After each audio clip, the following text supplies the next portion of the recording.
Please please అండి, దయచేసి ఒక్క లైక్ చేసి చివరి వరకు చూడండి. ఈ వీడియో చాలా బాగుంటుంది. ఏమేమో వీడియోలు చూస్తూ లైక్స్ కొడుతుంటారు, కానీ లైఫ్లో జరిగే వాటి గురించి చెప్తే ఎవరు లైక్స్ చేయడం లేదు. ఇటువంటి వీడియోస్ కావాలంటే తప్పకుండా లైక్ చేయండి. హాయ్ ఫ్రెండ్స్, ఎలా ఉన్నారు? నేనైతే చాలా బాగున్నా. మీరు ఎలా ఉన్నారో కామెంట్ చేయండి. పెళ్లి తర్వాత తండ్రి కొడుకుకు చెప్పవలసిన విషయాలు. ముందుగా పెళ్లి తర్వాత నీ భార్య ఫ్రెండ్తో నీ భార్య నిజాలు తెలుసుకోవడానికి అస్సలు ప్రయత్నించకు. ఎందుకంటే నువ్వు తనని అవమానిస్తున్నావు అని అనుకుంటుంది అని చెప్పండి.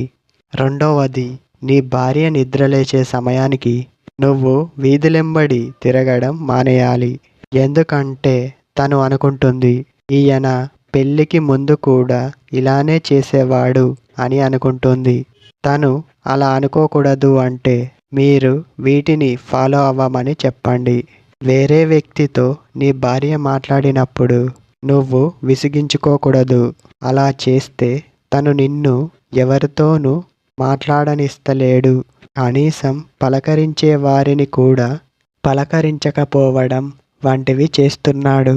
తను మాట్లాడకపోయినా పర్వాలేదు, కానీ నన్ను కూడా తనలా ఉండమంటే ఎలా అని మిమ్మల్ని విసిగించుకుంటుంది.